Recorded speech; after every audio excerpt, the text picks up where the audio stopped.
So, this video is a bit different. I'm one of those people that spends way too much time scrolling Facebook Marketplace. You know, just having a look, which is usually how bad financial decisions begin. And this spring, I came across a caravan that felt suspiciously cheap, so naturally I bought it immediately. This is my 1984 Rayleigh caravan. At first glance, it actually looked pretty decent. A bit old, a bit musty. Okay, very musty. But overall it seemed dry, solid, and usable. The plan was simple. Do a quick and easy refurb, use it for a couple of years, and enjoy some more comfortable camping with the kids. Last year we camped in a tent, which was fun, but also involved sleeping badly, eating slightly crushed sandwiches, and trying to fit way too much in the back of the car. The caravan felt like luxury by comparison. More storage, more comfort, and most importantly, somewhere dry when it rains for 14 hours straight. So I started by ripping out the old carpets and vinyl flooring, and that's when things escalated. Because underneath the toilet area, I found damp, and behind the damp, rotten wood.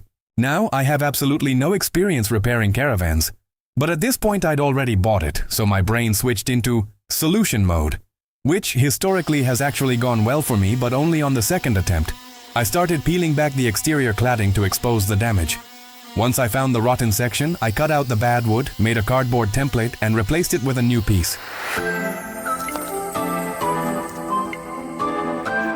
Now, before the internet gets angry, yes, I used plywood.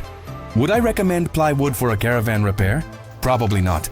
Was it the only thing in my garage that was the right size while a storm was rapidly approaching? Absolutely. So I sealed it with lacquer, made everything watertight again, and hoped future me wouldn't regret it.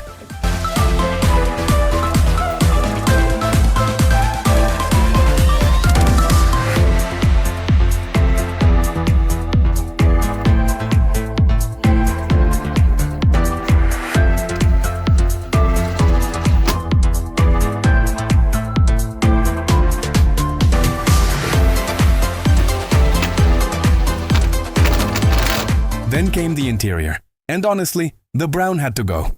Everything in here looked like it belonged in a 1980s office smoking room, so I decided to paint all the cabinets white, which sounded like a great idea. Until coat number 5. Turns out painting old caravan furniture is basically a full-time job. There were many late nights, many bad decisions, and at least one moment where I seriously considered just painting myself white, so I matched the cabinets, but eventually it started coming together. Once the cabinets were done, I added some wallpaper to make it feel a bit less like a storage cupboard. And luckily, I already had some leftover wallpaper from an old house renovation, so this whole project stayed very much on budget. Which is important, because apparently old caravans aren't worth very much. Next was the floor. I used these stick-on vinyl tiles, which were surprisingly easy to work with. You can literally cut them with scissors. The difficult part was the measuring, because caravans contain approximately 0 straight lines or square edges. I also used the same material on the toilet walls to brighten things up a bit. Then, because I apparently enjoy making life complicated, I spent some time designing and 3D printing cable management for new lighting. Completely unnecessary? Probably. Did it make me feel like an engineer? Absolutely. And honestly, the lights made a huge difference. It finally started feeling cozy instead of haunted. Once everything was watertight, painted, and finished, I ran a dehumidifier in here for a few days. Then used an ozone generator to get rid of the old smells. And somehow, it actually worked. The caravan now smells fresh, feels dry, and honestly looks better than I ever expected when I panic bought it on Facebook Marketplace. So yeah, what started as a quick and easy refurb turned into me rebuilding parts of a 40-year-old caravan with plywood, wallpaper leftovers, and pure optimism. But the kids love it. We've already started planning trips, and honestly, I think it was worth it.